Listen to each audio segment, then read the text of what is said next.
Right.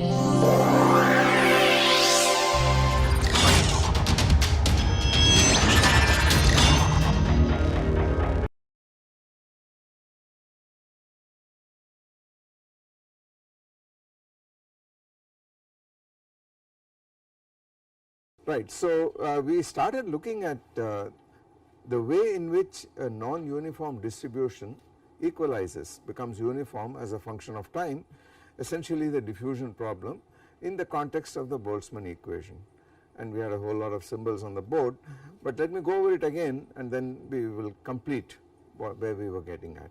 So, if you recall, we want to look at the distribution, we want to look at f of r v t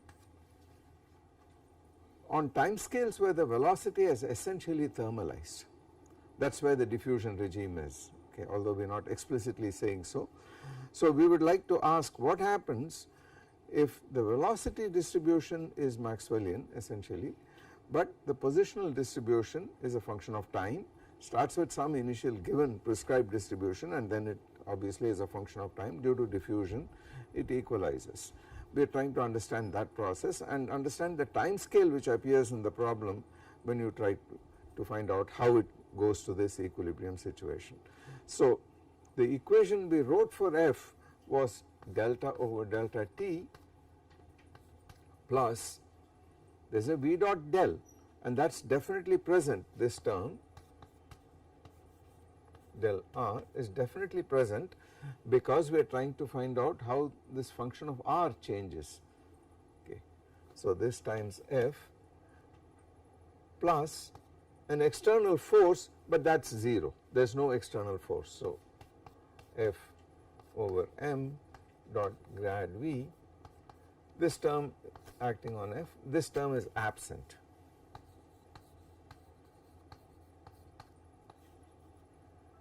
And this is equal to, on the right hand side, minus 1 over tau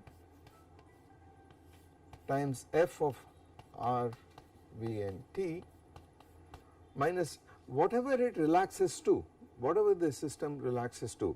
Remember that when we looked at the Langevin problem in phase space, one particle phase space, I said that beyond the diffusion time the joint probability density in phase space factorizes into a portion which was essentially Maxwellian times a portion which satisfied the diffusion equation. I did not set it equal to constant, so it satisfies the diffusion equation and we are trying to see if that emerges here, okay.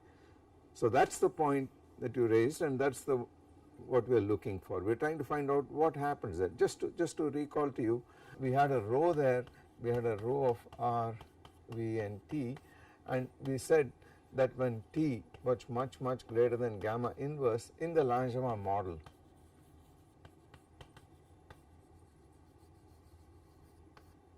in this case this went to some probability distribution RT times the Maxwellian. So,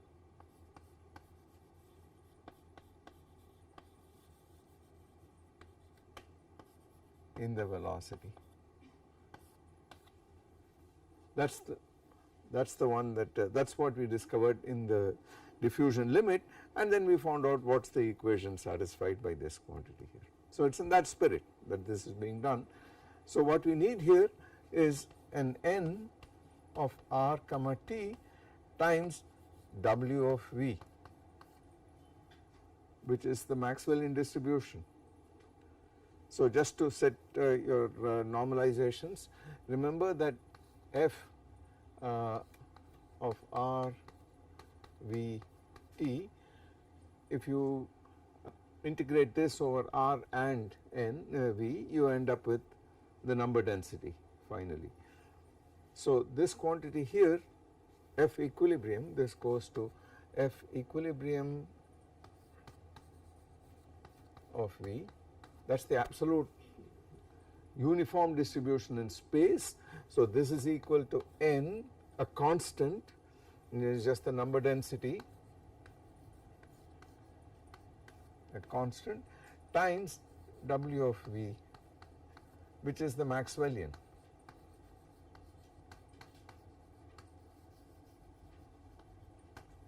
the Gaussian distribution in V with a variance which is proportional to kT. Okay. So that is what is sitting here, except that it is not the equilibrium distribution we are going to. We are trying to find out what is this distribution here. So our target is actually to find out what this quantity is. Well, if t tends to infinity in the solution of the diffusion equation, everything becomes 0 in an infinite volume. Here everything will become a uniform distribution, 1 over the volume. That is not very interesting, right. We are trying to find out what is the mode by which, what is the time scale, that is really what we are trying to do. So we put in a time scale here and we are trying to see how this time scale is going to play a role in controlling the time scale on which the thing equalizes. Okay. But of course we must also look at another fact, which is that when you have a non-uniform distribution and you do a Fourier transform in space, you have all wave numbers. So you can resolve it into sinusoidal fluctuations on all length scales, on all wave numbers, right. Now the question is, how does that play a role? So clearly the relaxation time is going to depend on the wave number itself. So there can't be one relaxation time, right. There has got to be a dependence on the wavelength. So a disturbance which is very long wavelength disturbance is going to take a different time to relax than one which is a very sharp wiggle. That is what should come out.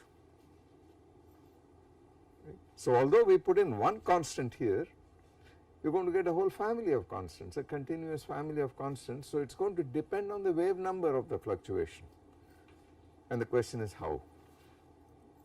Okay. So yeah. There exists a time when velocity reaches the equilibrium distribution but position does not. That is right, exactly, exactly. We can always find. Yes, absolutely, yeah.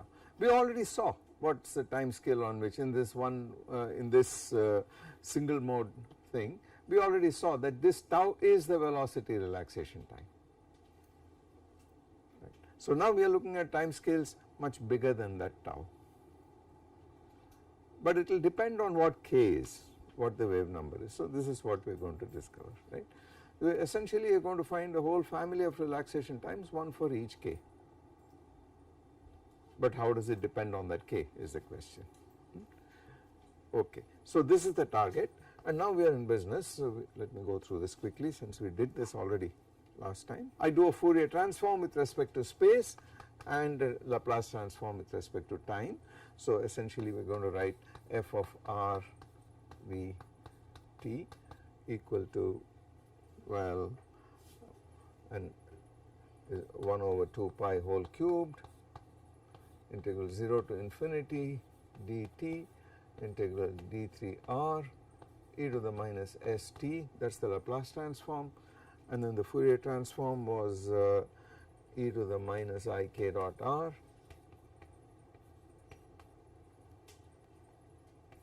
f tilde of k, v and s. Oh, what have I done? d3k, and our Fourier transform convention was to put a plus sign there for this k. I should write the inverse transform, let me not do that. So let us write f tilde of k, v and s equal to integral from 0 to infinity dt integral d3r e to the power minus st e to the power minus ik dot r f of r, v and t. Okay. Right. And the inverse transform will have a 1 over 2 pi cubed e to the plus ik dot r, and this is going to become e to the plus st over the Millen contour. Whatever. So what is going to happen here? D over dt of this guy, but this fellow, if I write it down, is going to pull an ik dot r. So let us without further ado write this down. So we have s times f tilde of k, v, S minus the initial value. Now we made the assumption that the initial distribution f of r v t, this quantity, is equal to some initial distribution in R at 0 multiplied by W of V.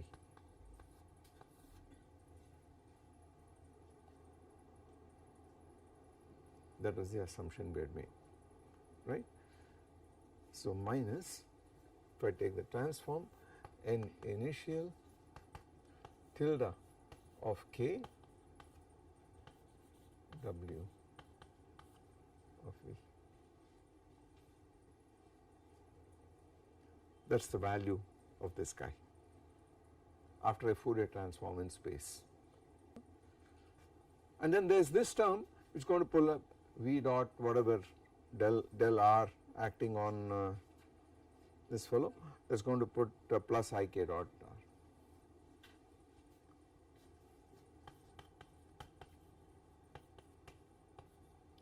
K dot V on F tilde of K, V and S,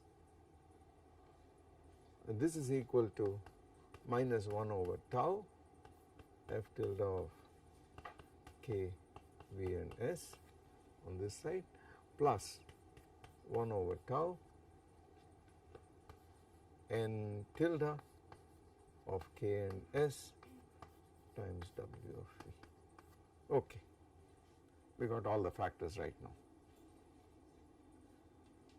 So I bring this and this to the left hand side, and I have S plus I k dot V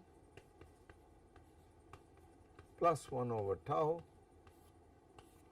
acting on F tilde of K, V and S is equal to, so this term has been taken into account, so has this and so has this. I move this to the right hand side. This is equal to N initial tilde of K plus 1 over tau N tilde of K and S times W of V. So that takes care of this term and this term.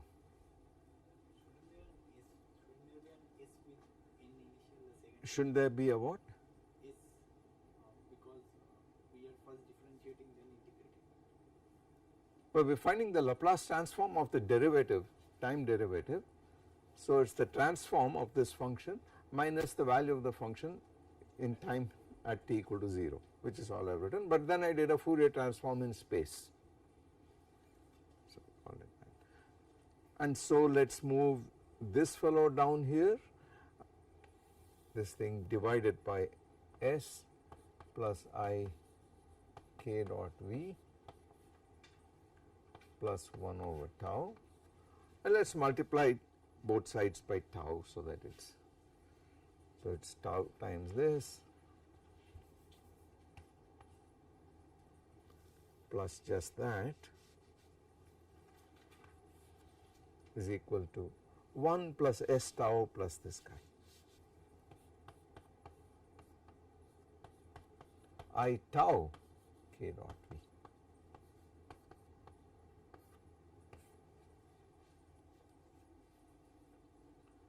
And this goes, that is it.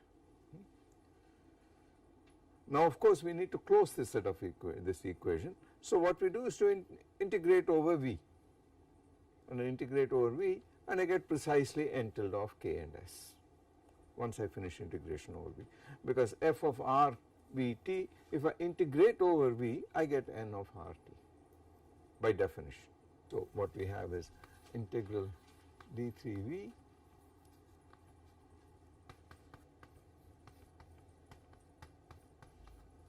we have to remember that.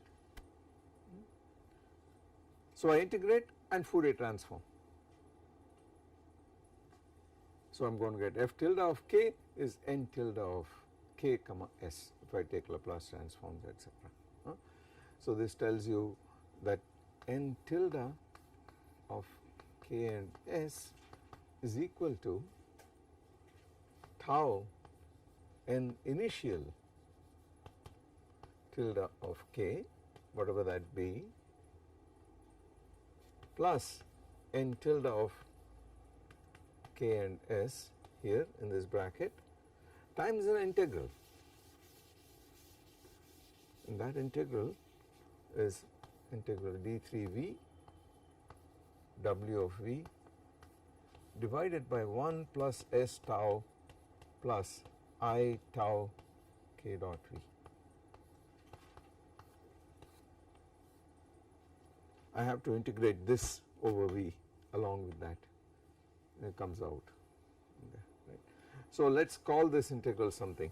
Let us call this integral I some integral, and it is a function of k and s. The v is gone.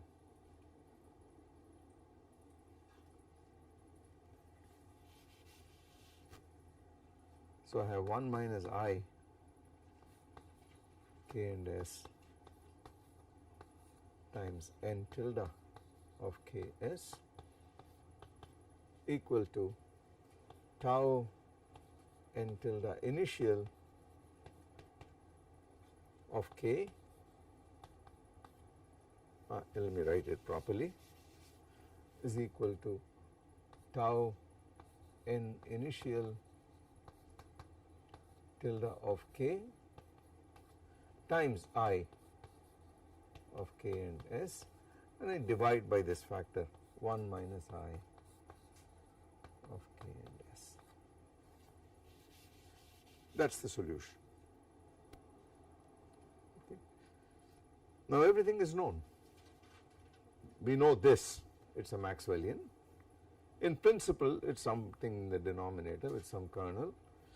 So once you do this integral, you know this function explicitly, it sits in both places, and you know this from the initial distribution. So therefore I know the Fourier Laplace transform of n of r comma t of this fellow, and that is the one I am trying to find out. Of course it can't be inverted analytically, this is a terrible mess. This itself is bad, and then on top of it you got to put that here and then invert both the Fourier and the Laplace transform. It is an impossible task. Okay. But what are we trying to get?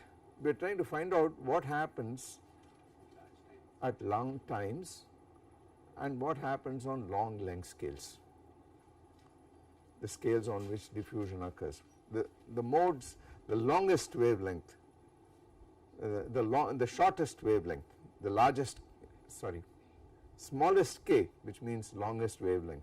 K is the wave number, okay, which is where the diffusive modes are. So one way to do this is to expand this whole thing in powers of k. This is 1 plus something, and you say k is going to be near 0. So expand this in systematically in powers of k using the binomial theorem, and do the first order, second order, etc. terms. Now when you do that, you can see immediately what is going to happen here. So let us try to expand I of k and s equal to, let us pull this out of the denominator and then do a binomial expansion in powers of k. So that is independent of v, so this is 1 over 1 plus s tau, and then an integral d3v w of v times 1, I am going to pull this out and take this out in the denominator here. So it is 1 plus something inverse, and therefore it is 1 minus I k dot v I tau. We can do one simplification. Yeah. Because it's isotropic, the k, the answer will depend only on k square. You will see that. Yeah. We can do that right away here. So we can choose a particular k. Absolutely. And then choose it to along z direction. Then we will Absolutely. get Yeah. a faster series than this. Oh yeah, precisely. The first, what he is saying is the first order term in K will vanish. All odd things will vanish. Yeah, I just want to show you explicitly how that happens. You can see, so this divided by 1 plus s tau, we must keep the next term because that is the one that is not going to be 0. So it is 1 plus x inverse, which is 1 minus x plus x squared, but then there is a minus sign here because of this guy. So minus tau squared k dot v the whole squared divided by 1 plus s tau squared plus dot dot dot here. Now integral d3v w of v is 1 because it is a normalized Maxwellian already. So the first term is 1 plus, now this term here has a k dot v. Obviously you should use polar coordinates such that the polar axis is along v. Then this becomes kv cos theta, and you will do an integral on cos theta from minus 1 to 1 d cos theta. So that is an odd function and it vanishes. That is obvious from isotropy here. So the first order term is 0, then this one is the first non-zero term, and that is easily evaluated.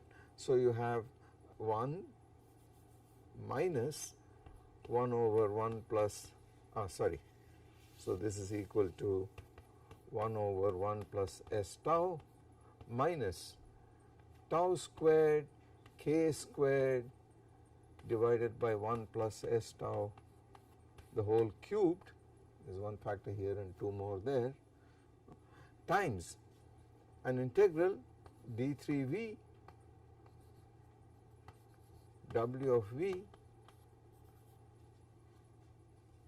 and then a v squared out here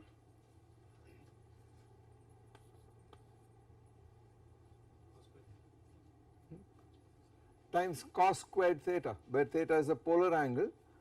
I have assumed that we have gone to polar coordinates, spherical polar coordinates in v space and chosen the polar angle, polar direction to be along that of k, because that is the vector that is sticking out, right. So you are going to get a v squared here and then a cos squared theta plus higher orders. Isn't it better to do this in Cartesian? Just Yeah. use k along z direction and then it says vz square. The rest of the Gaussians will go away. Yeah. It's just the variance. I just want to do this in spherical polar coordinates because I do not want to get into Cartesians and count different kinds of integrals. There is only one integral to be done here, right. In fact, I am not even going to do the integral, I am going to leave it to you as a homework problem, it is a trivial problem. But what I want to do is to extract the temperature dependence of this term, that is crucial. There is temperature sitting there in W of V on the Maxwellian, I want to know what it looks like, that is the main point I want to get at, right. So we should keep this, but you see this term here, what is it going to be? There is first of all in the phi direction there is a 2 pi. So first of all this fellow is m over 2 pi k Boltzmann t to the 3 halves, that is the normalization of this W of V, and then there is a v squared dv, and then there is a 2 pi from the phi integration. This is v squared and cos squared theta, and cos squared theta is integrated from minus 1 to 1. So it is twice the integral 0 to 1, and then it is twice the integral from 0 to 1 divided by 3. So it is 2 over 3 times 2 pi is 4 pi over 3. That is why, I mean it is obvious you are going to get 4 pi over 3. 4 pi over 3 and all that is finished, and then you are left with an integral 0 to infinity dv. There is already a v squared and a v squared, so it is v4 e to the minus mv squared over 2 k Boltzmann t.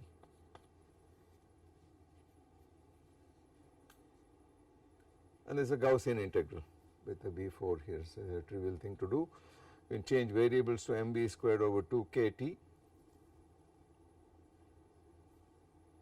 then you are going to get, if you call that u or something like that, there is going to be a 1 over square root of u and then a u squared, so u to the 3 halves.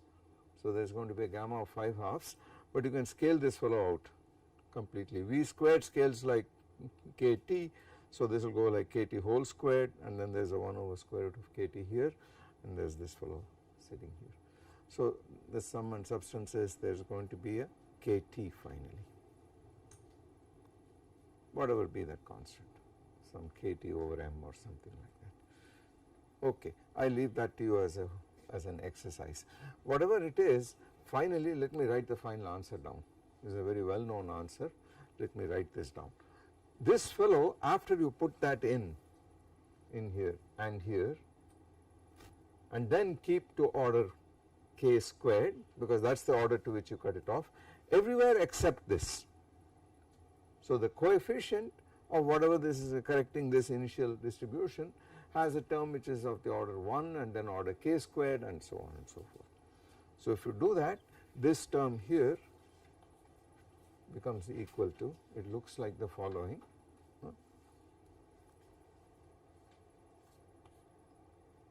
n initial tilde of k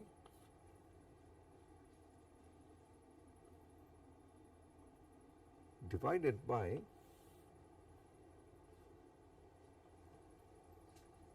s plus a function of s, let me call it d of s times k square.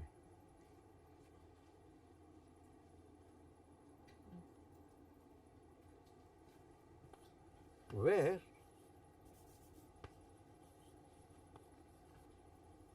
I have used this d of s deliberately because it has dimensions of the diffusion coefficient. This fellow has got dimensions of time inverse, and this fellow is length to the minus 2. So this whole thing, this therefore must have dimensions L squared over T, which is the dimensions of the diffusion constant.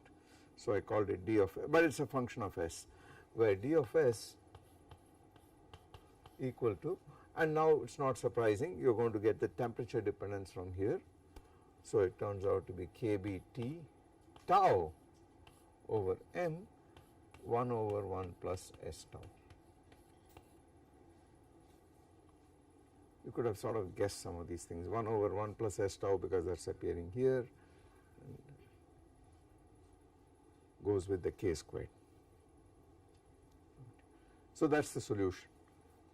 Now you have to tell me what this is, and then I have to invert it with this weight, sitting here. But now let us see, we are trying to ask how does the initial distribution, whatever it is, how does it diffuse out? Okay. It depends on the poles of this out here, because when I do an inverse Laplace transform, 1 over s plus lambda has the inverse transform e to the minus lambda t, right. So it is going to depend on k squared out here. Therefore the leading relaxation is going to be of the form for s tau much less than 1, because we want long time or small s going to 0, you can neglect this term out here. So this is going to look like n initial of k tilde divided by s plus d of 0 k squared.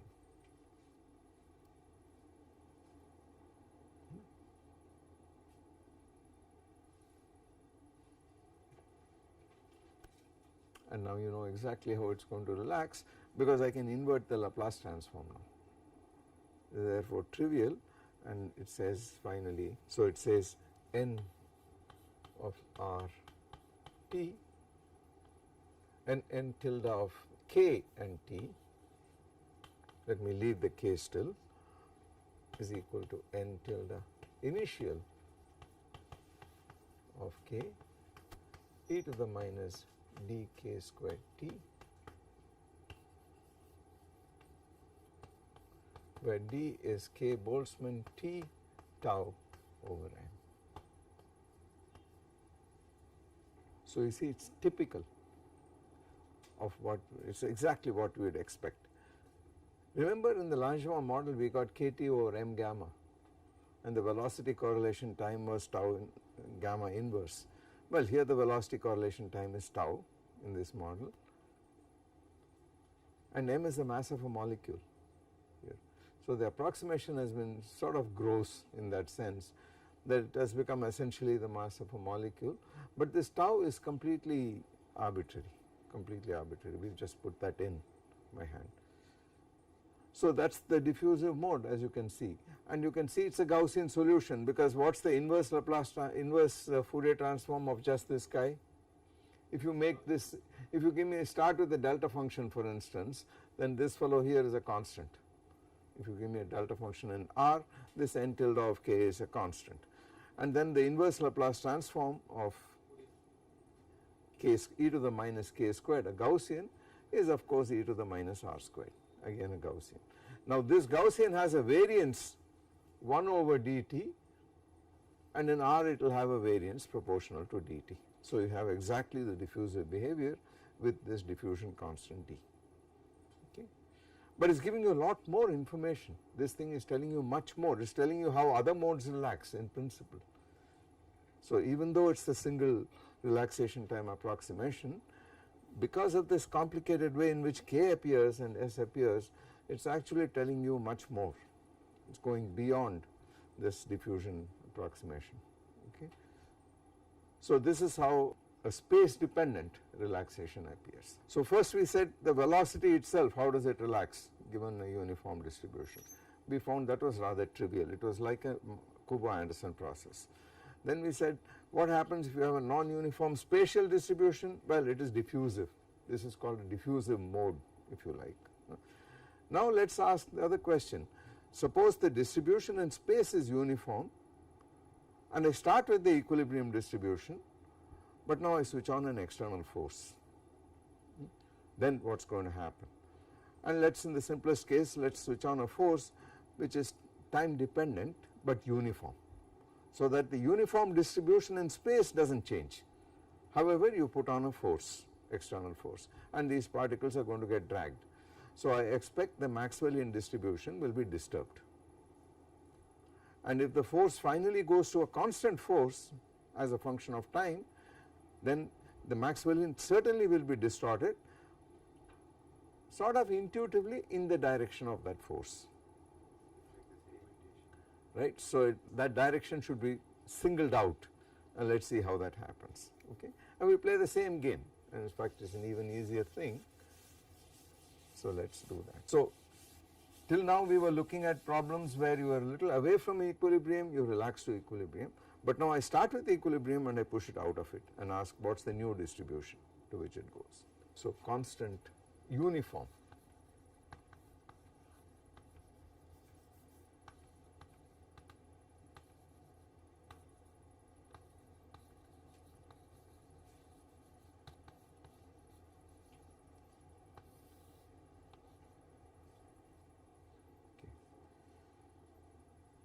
So I have f of r v 0, the initial thing is the equilibrium distribution, equilibrium of v, which is equal to n times w of v. Okay. And it is a uniform force. So uniform force is not going to destroy an initially uniform, spatially uniform distribution, it is going to remain spatially uniform. So I do not have to worry about the gradient term with respect to r acting on this thing at all. Then what happens to the equation that we have? So some force f of t, no r dependence here.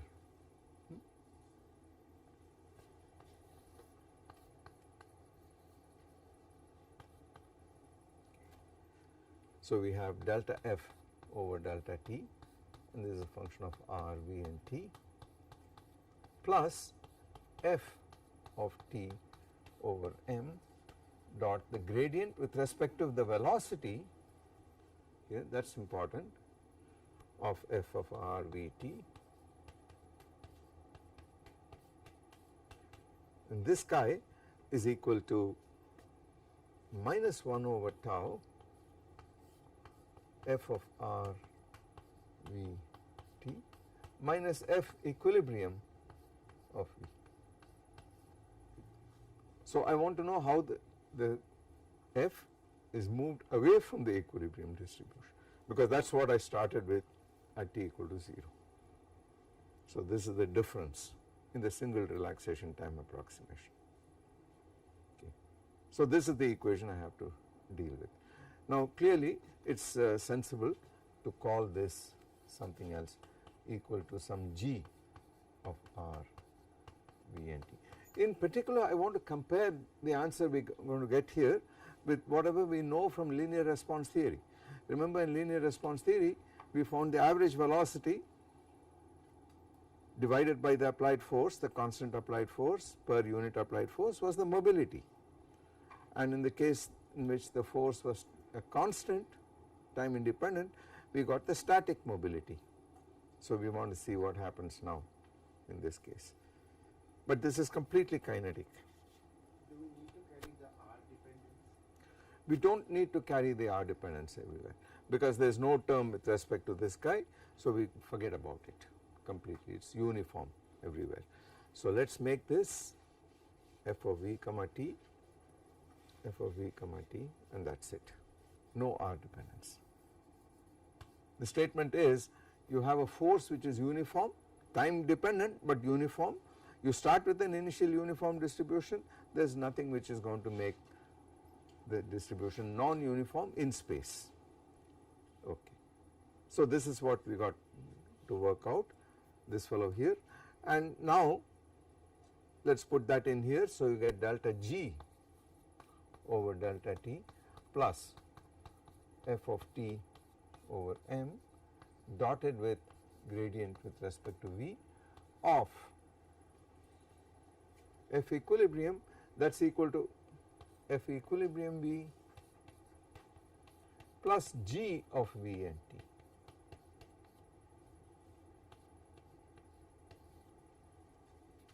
Because f is f equilibrium plus g by definition. Okay. This is equal to minus 1 by tau g of v n.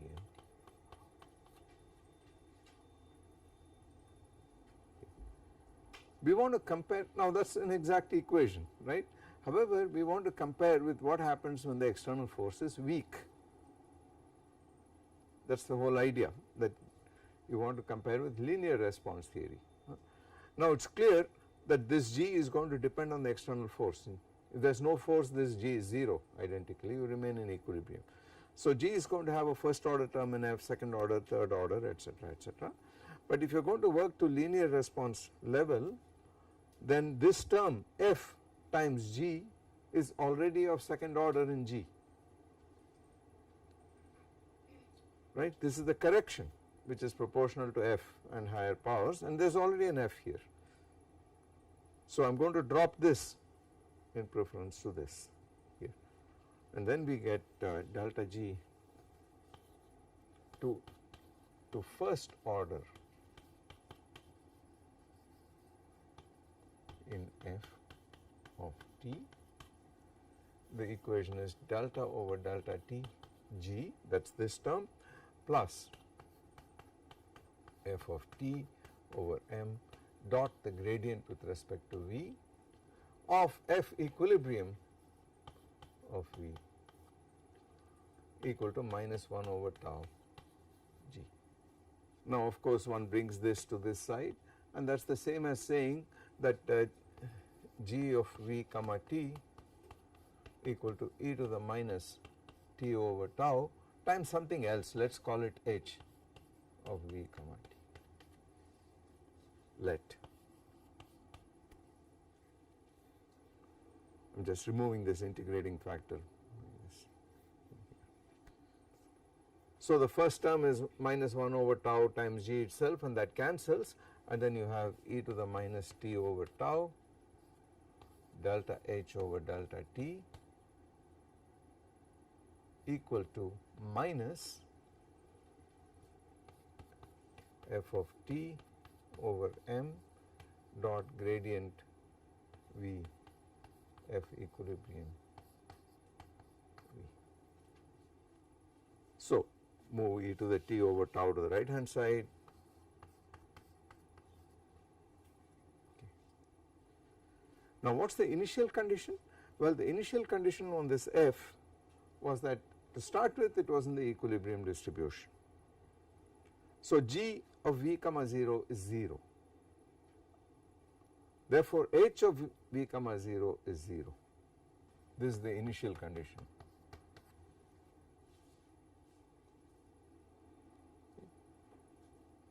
And we have a formal solution. And what is the formal solution now? It says h of v t is equal to minus, let's take out 1 over m integral from 0 to t dt prime f of t prime dot gradient v times e to the, we shouldn't forget that, e to the t prime over tau times f of t prime dotted with gradient with respect to v f equilibrium of v.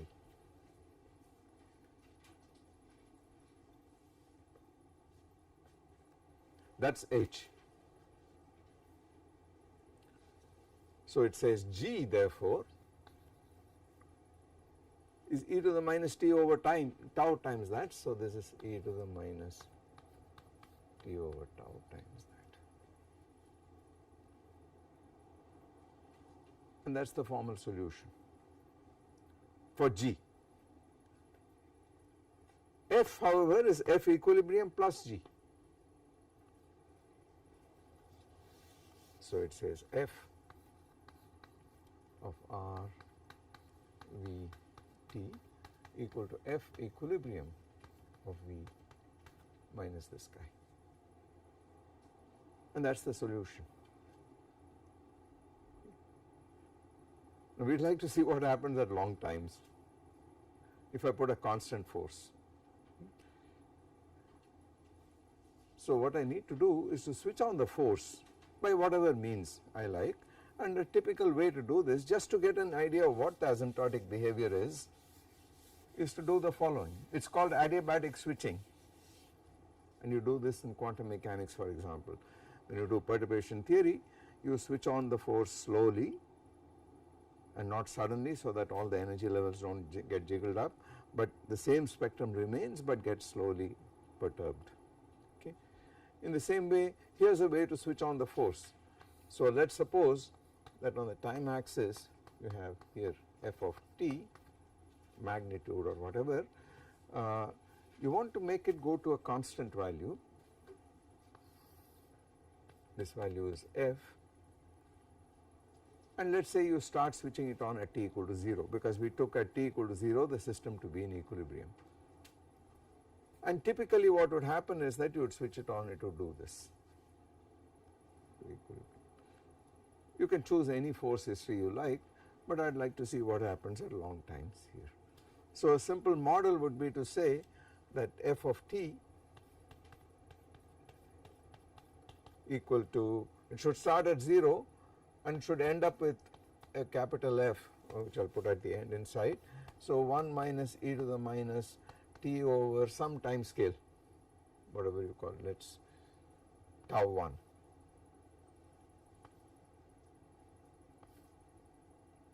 F. I mean, this is typically tau 1, the time scale on which this fellow essentially reaches 1 over e its saturation value or something like that. Okay. So, that is one way to do this, you put that in here when you integrate. Okay. So, what does that get us?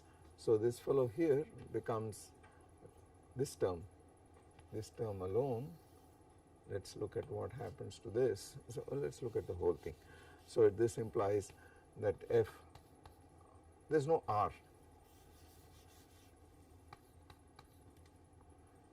f of Vt equal to f equilibrium of V, and then what? Minus e to the t e to the minus t over tau, that was the relaxation time, over m, and then the time integral is essentially integral 0 to t dt prime e to the minus t prime over tau 1 minus e to the minus t prime over tau 1. And then there is outside, there is an f dot v, f dot grad v of f equilibrium of v. This fellow is independent of time, it just comes out. Okay. Now that is a trivial integral to do this whole business. First term is e to the whatever, it is a plus, I think this is a plus, plus t, plus out there, plus. So this first term is going to give you e to the t over tau minus 1, and when you multiply by this it becomes 1 minus e to the minus t over tau. The second term has got a smaller term which is a positive term, so it is 1 over tau minus 1 over tau 1. If tau 1 is much bigger than tau, for instance, then this term is going to be positive, 1 over tau minus 1 over tau 1, but smaller than 1 over tau. Therefore, when you hit it with this integral, that part will vanish exponentially. So the sum and substance is the only thing that remains for t much greater than tau and tau 1 is f equilibrium of V minus what remains. This is going to give you an e to the t over tau leading term, and it is going to kill this. So you are just going to get 1 over m f constant dot grad V of f equilibrium of V. What is that going to be? V times f equilibrium. Because remember that f equilibrium of V equal to n times this m over 2 pi k t stuff multiplied by e to the minus mv squared over 2 k Boltzmann t. Now what is the gradient of e to the minus r squared in physical space, in 3-dimensional space? Just d over dr is going to appear, and in the direction of r. So the gradient of r squared is essentially r vector twice or whatever it is. Now when you differentiate this, it is going to give you twice, and that twice will cancel here, and you get to m over kt in the denominator, starting to look like the mobility, as you can see, and then there is going to be a piece which is essentially V, right. So this whole thing is going to look like f dot V, apart from some constants, there are some constants which I leave you to figure out, and then f equilibrium of V. So it is going to become proportional to this. Pardon me? Constant is m by k bt. Constant is m over k bt, yeah. So there is a 1 over k Boltzmann t and a plus sign, because you am differentiating a minus here, very good. So and a plus, so we can even write this down, plus, so constant is m over k bt, so this m goes away. Oh, but remember that when I integrate e to the t prime over tau, I get a tau on top. So yes, so there is going to be tau over k Boltzmann t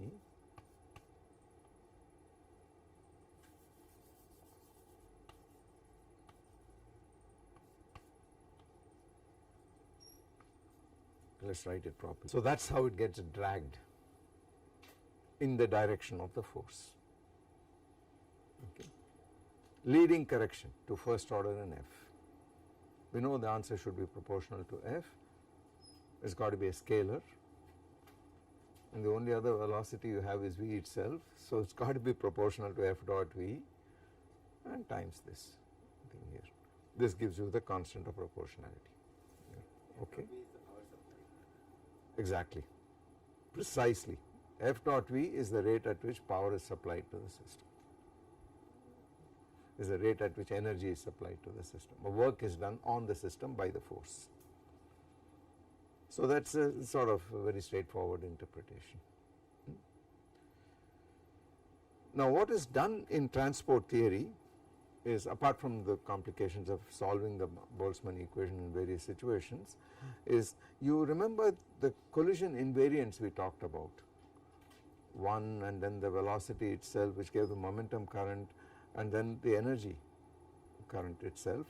So what one does is to take each of these currents, and from that one can extract transport coefficients such as the shear modulus, the thermal conductivity, the electrical conductivity, etc.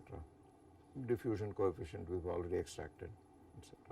So you have to construct, you can even construct the heat current, the thermal conductivity, because there is a mechanical portion which is the moment of all these things depend on taking this fellow here, an integral of v times f of r v t times something here, some function of v as I put it. These are the currents, and if this fellow is 1 you got the momentum current, if this was kinetic energy half mv squared you got the energy current, and so on. So you take half mv squared minus the average value 3/2 kT or something like that, and that gives you the heat current. You can go one step further and say I will find out what thermal conductivity is, what is the heat conduction equation. You can derive Fourier's law for the heat conduction equation here within linear response theory by using this local equilibrium approximation. You say that the temperature is different at different places, but in a very mild way. So you write T as a function of R itself, then the derivatives are going to, spatial derivatives will act on that T, and in that manner you will end up with Fourier's law of heat conduction, which essentially says delta capital T over little t, partial little t, is minus the thermal conductivity times del square of T. You can get that. You get actually you get a formula for the heat current which says it is proportional to the temperature gradient. That is what will emerge automatically from this, okay, and so on. So I am going to call a halt to this portion of it, which is kinetic theory really, and we go on now to a very current topic. Well, it has been current for a while, but it is still a very crucial one, namely we will do dynamic critical phenomena next. For that we will start with some notions of equilibrium critical phenomena, second continuous phase transitions, talk about mean field theory, and then we will see how time dependence comes in there. So that is the next thing we take up.